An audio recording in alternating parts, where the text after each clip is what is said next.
Hey everyone, it's Jace. So I promised Valerie Vendetta that I'd do another one of these unboxing videos, although the unboxing is going to be more like a unpackaging. The packaging this time around is very simple and much smaller, but that's okay because good things come in small packages. I wanted to show you the wear and tear of the last set. This is the third one I'm on, and it's been doing pretty well. I mean, these things are effectively daily carries. They stay in my pocket, and there's a little bit of wear and tear, but the important thing is the stuff on the inside is what's important to protect. So I'm not so worried about what the outside looks like as long as pages don't tear and whatnot. But yeah, again, this is not a sponsored video or anything. This is stuff I pay for, I subscribe to intentionally. I've paid money for this. This is all mine. And again, I think I mentioned before that this brand, I came in contact with this brand probably right at 9 years ago at this point, and I didn't think anything of it at the time until I wanted to start carrying a journal in my pocket again. And if you watch the old video, you know that I used to carry a much thicker,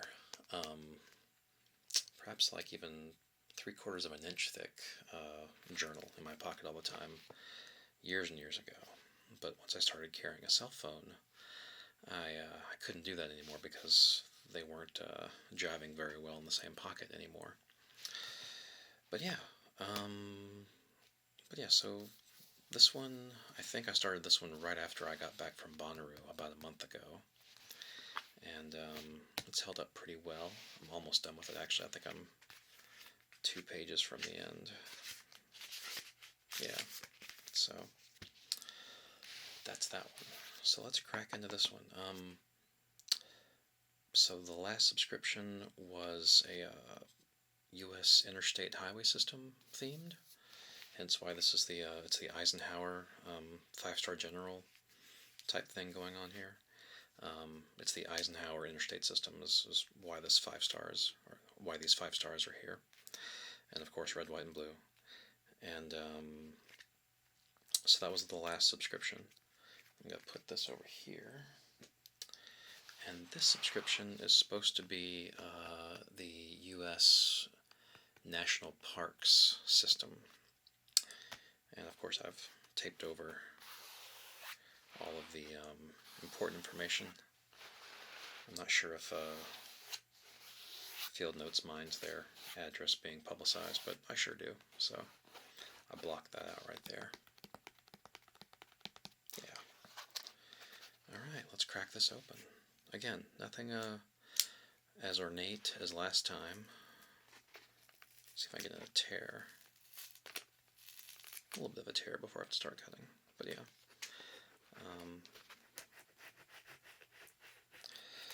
But yeah, just simple packaging here. Again, this is part of the subscription, so it's not like I need something ornate each time. What's most important is what's inside of here. I tell you what, I don't have to undo this, but I'm going to just for sound effects. What do you think?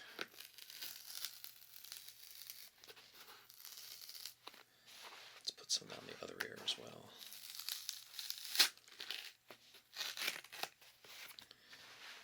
I'll tell you what, we'll just go down the center while we're here. Is that actual? Yeah, I think I can tear a little bit of that. And then we're going to end up with the tape.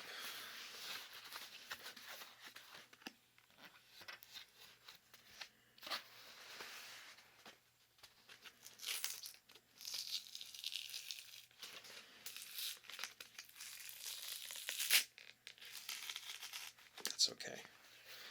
We'll add some tearing sound effects to this video. What do you say?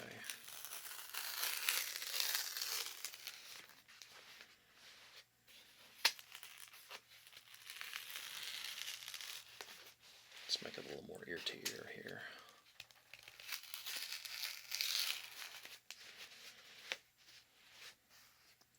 need this anymore.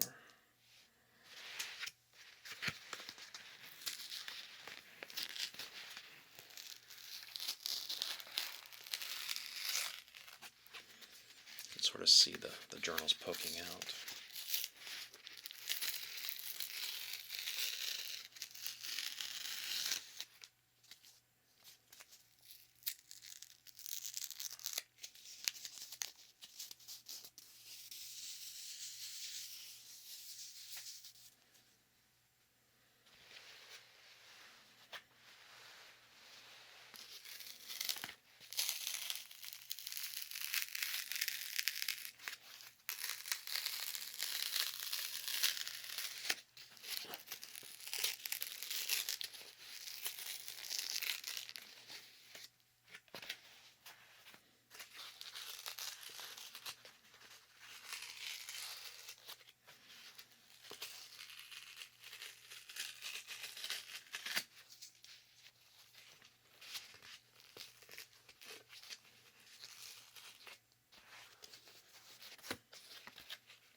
There we go.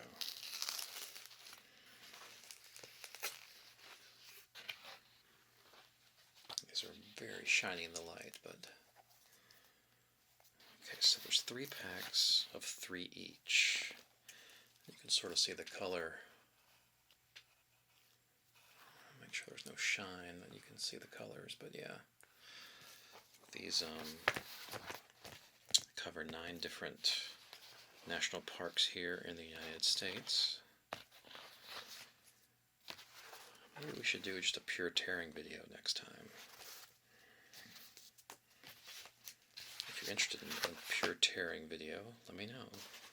I have plenty of cardboard and paperboard and paper. But yeah, let's get to the journals here. Alright.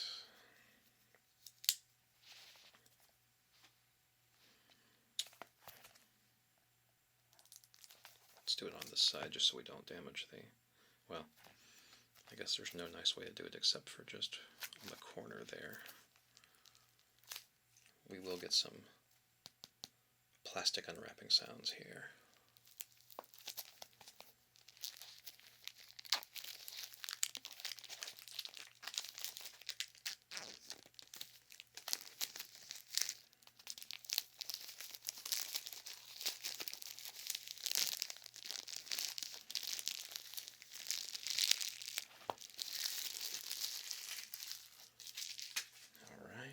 So we'll set these 2 to the side for the moment. Ooh, ooh. That's a much different texture than I had gotten used to from these. So this is, it's smooth, but it's almost like a matte type. How do you describe that? Anyway, but see, if you look here, there's the shine, the reflectivity is not so much on these. It's more of a matte finish.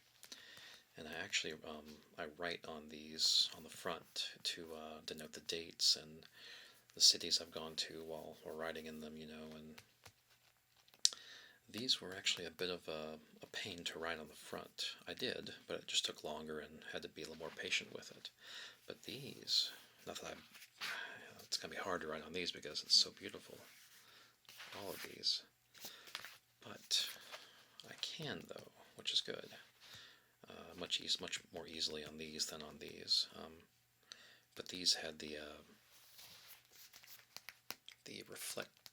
reflective material that has actually worn off a bit.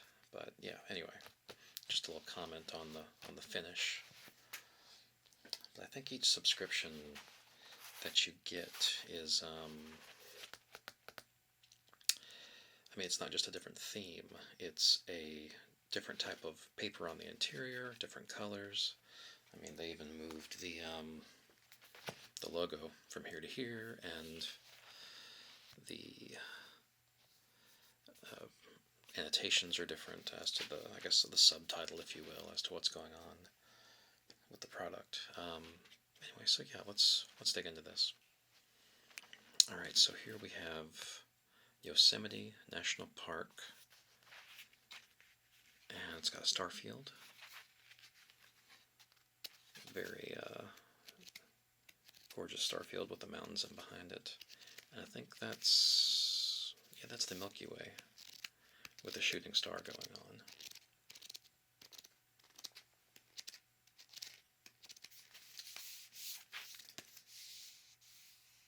Ah, field notes times 59 parks. I thought there were more than 59 national parks. I might be wrong. But yeah, so this is the basic grid pattern. And I actually enjoy the grid pattern quite a bit, writing on it, because I guess for me it's either grid pattern or just totally blank. Just my preference. So yeah, Yosemite National Park. What we have here, Acadia National Park. Let's see here. Coastal Maine. Okay. Yeah, it gives you a little description as to what things are about. It says Coastal Maine's Acadia National Park might be one of the smaller parks in the system, just under 50,000 acres. Okay. Well, that was nice. It's almost like a pleasant chalkboard when you get right down to it.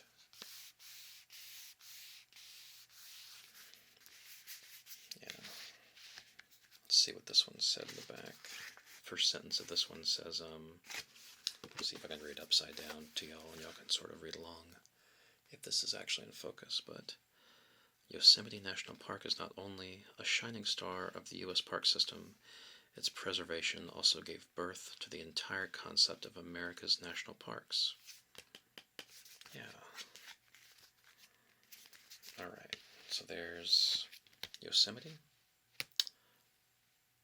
Acadia, oh, Zion. Okay, so look, I've actually, so I haven't been to these two parks, but I have been to Zion. Zion National Park is it was described in one of the materials I read as a swamp in the middle of the desert. And not really a swamp, but close to it, I guess, in some sense of the word. There's this, say you have a mountain that goes through the desert, but there's a river flowing through the mountain. It's the Virgin River, I believe. And over, thousands of years, this river carves a path through that mountain. And what you have, so outside of this mountain is desert, but inside is this river with lush greenery and everything. It's like a little miniature ecosystem in the middle of the desert. And I actually got to spend a few hours there one time. I actually drove from Vegas for the day. Drove from Vegas and then drove back at the end of my time there. But it was a short but a very good trip. So this is Zion National Park. It's in the middle of, not the middle, excuse me, it's southern Utah. I think it was a 3.5-hour drive from Vegas. Yeah. But I need to go back and visit more parks in Utah. Let's see what this says. Zion National Park is a treasure trove of geographical and biological diversity, located in southwestern Utah, within the Mojave Desert, the Great Basin, and the Colorado Plateau. Zion ranges from arid landscapes to lush forests of mountainous peaks. From lush forest to mountainous peaks, all within its nearly 150,000 acres. And I want to tell you how many hectares that is, but I don't know off the top of my head. I try and provide non-U.S., the international system of measurement to everyone else outside the U.S., but I don't have the hectare conversion I'll probably just put it up on the screen for y'all. So yeah, anyway, Zion. Very cool place if you have a chance to go, even for like 5 hours, 4 hours. They actually have a bus system that they encourage everyone to use because the place can't really hold that many cars for parking. And so you just hop on this bus and it takes you to all these little places along that Virgin River Gorge. But yeah, good stuff. Good stuff, Zion National Park. All right. I'll tell you, before we crack open those, let's take a look at this one. Okay, so this is basically like a summary of this pack. So Yosemite, Acadia, and Zion. And this is Series A. Okay, and again, these are each 48-page grid-ruled memo books. Let's see here. Anything else important there? Oh, cool. 5% of your purchase is donated to the National Park Service. That's very cool. All right. Move that back into frame. There you go. All right. Let's crack open this one, shall we? Just need a small cut right there. Then we can just sort of dig in here.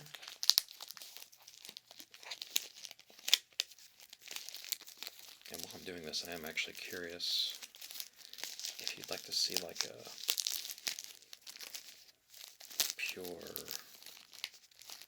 paper ripping or tearing or scrunching plastic sound video, either here in silence inside my little studio or out on the beach.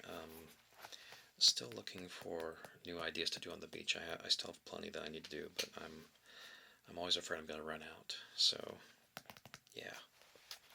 Any ideas, any extra sounds you want to have going toward the waves, like with the waves, like with the tearing or the scrunching or anything like that with the plastic, just throw them in the comments. Alright, so what do we have here? Rocky Mountain National Park. Let me see. Yeah, so it's the same grid pattern for all of these, I guess. Oh, nice. See, each of these have a little slightly different color inside them, like that. That's neat.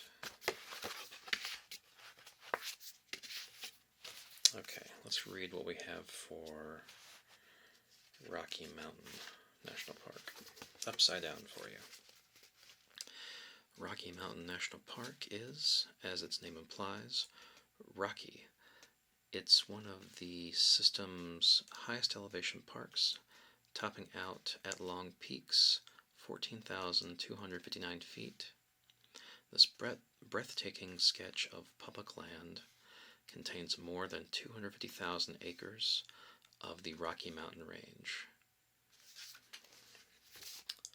And I think it goes on to talk about the Continental Divide and how the range actually stretches from Western Canada down here.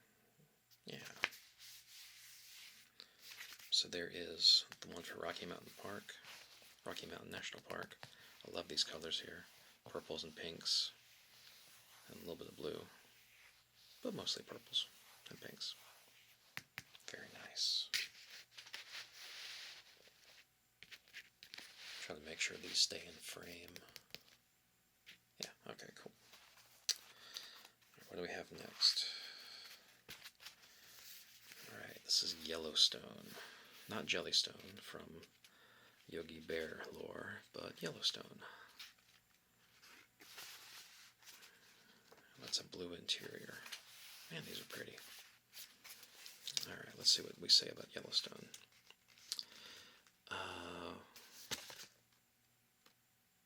Okay.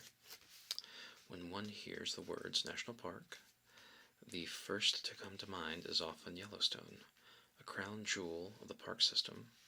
It was also the first to be established in 1872.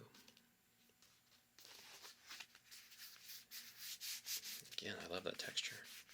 It's quite nice.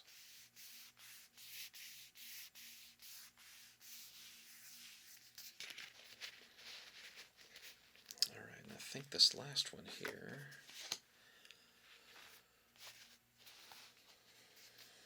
yeah, the Great Smoky Mountains. I've been to this one. I went to this one a couple of years ago for the eclipse, actually. And they are quite smoky. I think it has to do with the humidity and the moisture that's trapped in the air, how it sort of refracts the light differently and looks like everything has a nice haze of smoke over it. But, you know, there is no smoke. Just looks that way. This one's got a nice brown and green pattern to it. Let's see what we see. Nice grid pattern here.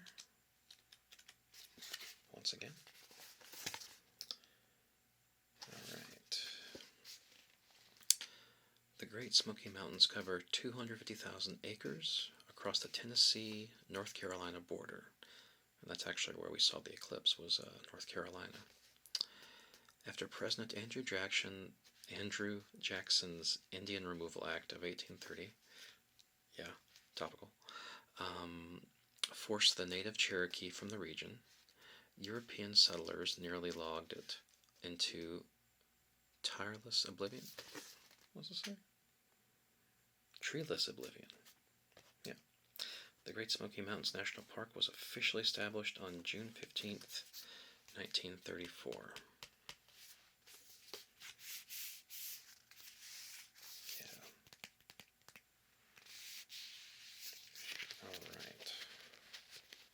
I'd like to go back up there, although I need to take a truck next time I go.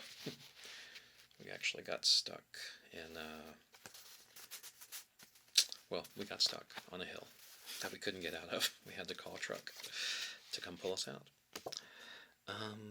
Okay, so this was Series C, these three right here. I guess when you buy a 3-pack, you, I'm not sure if they give you the option of which series you get, but yeah.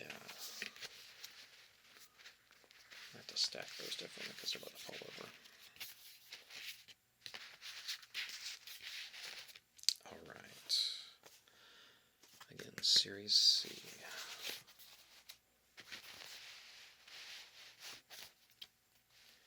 Okay, I'm going to move these over here.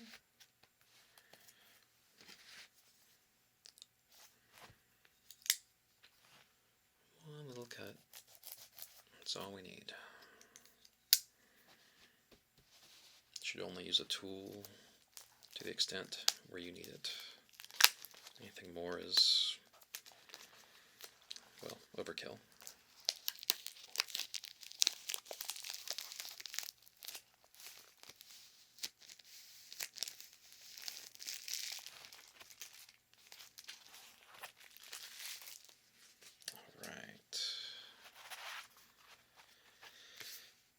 Grand Canyon National Park.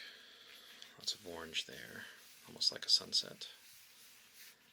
Well, I guess that is the color of the Grand Canyon anyway, so. Very nice color in the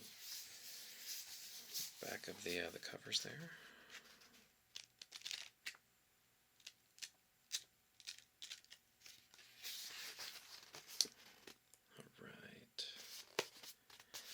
One of my friends really enjoys going there each summer.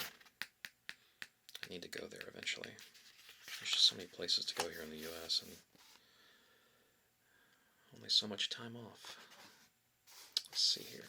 Alright, Grand Canyon. Considered one of the 7 natural wonders of the world, Grand Canyon National Park is one of the system's best-known destinations, attracting more than 6 million domestic and international visitors annually. Dipping a vertigo-inducing average of 1 vertical mile from rim to river, it spans 18 miles at its widest point. There's something about Evel Knievel? Oh. Evel Knievel's son Robbie jumped a somewhat narrower 228-foot gap on his motorcycle in 1999. I'm not sure if that means he did it at the Grand Canyon or what. Maybe he did. But just a much smaller gap at the Grand Canyon. But yeah, oh, that's a river. That's okay. A little kayak. It's like a one-person kayak. But yeah, Grand Canyon National Park.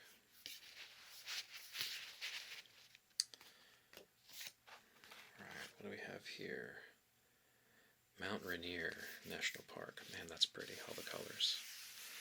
And I think those are bears. Yeah, those are bears. I wasn't sure if they were bison upside down. But those are bears. Oh, and they moved the logo too. No. Yeah. I get it.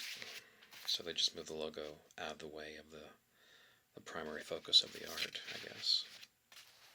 Okay, that makes sense. Alright, so Mount Rainier.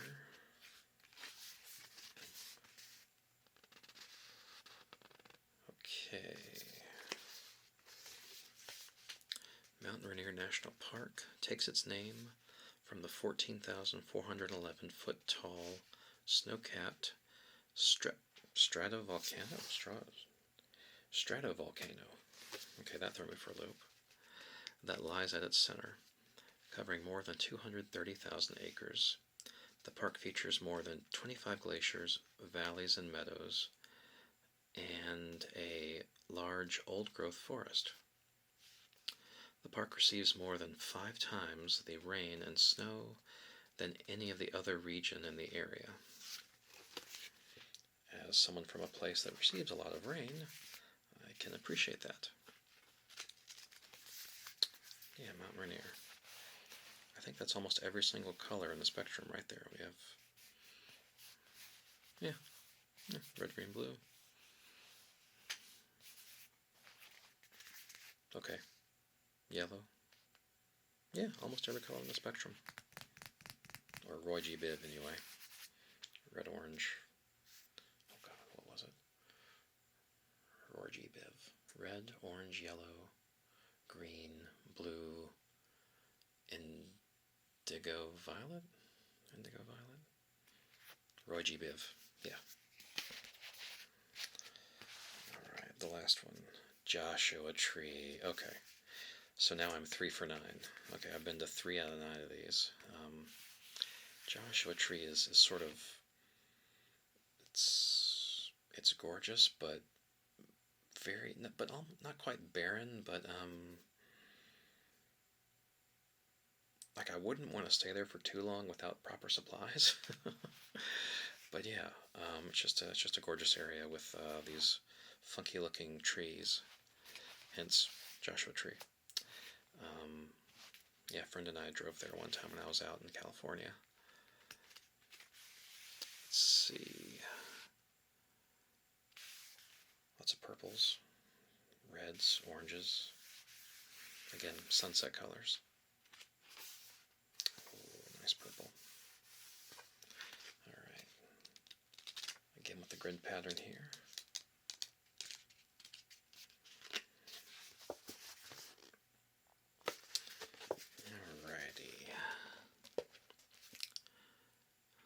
Southeastern California's Joshua Tree National Park, named for its abundance of Yucca brevifolia, that's the type of tree, is one of the youngest parks in its system, receiving national park status from the California Desert Protection Act of 1994. So we've got all 9 of these journals now. Just all kinds of color. Oh yeah, that was the Series B. So we've got Series A, C, and B.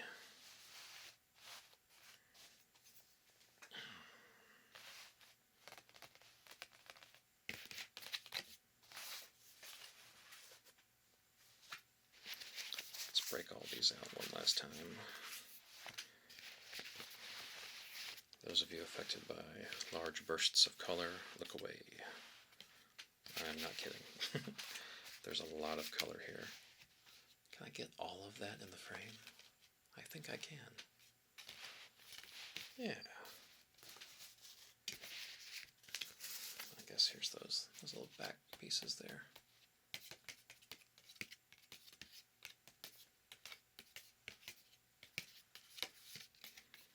So yeah, these, wait a second. Rocky, Grand, Yellowstone, Great Smoky. Here you go. So these are the 3 I've been to so far. And I would like to go to these as well.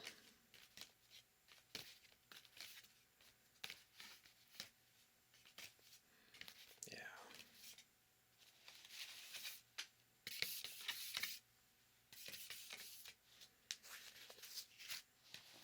Let's try this for the ear-to-ear separation for a second.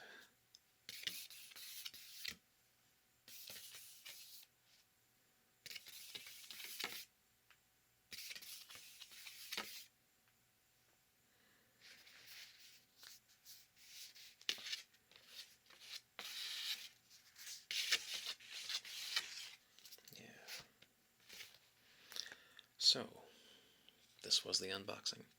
I think I drew it out as long as I could. Tried to do a little storytelling in the process, and I'm still about 3 journals behind in even starting to use any of these, but I guess there's no real rules for which ones you use next, but yeah. These are some really sweet, really nice, just perfectly sized journals for just carry around your pocket, and I'm really enjoying using them. Again, very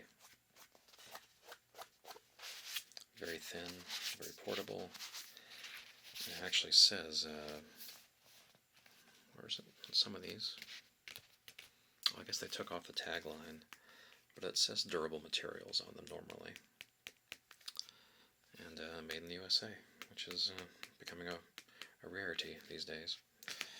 So, anyway, thanks for listening to my random ramble, storytell, paper tearing, paper tapping, journal slinging thing that this is right now. But yeah, hope you all have a good night. Take care. Bye-bye.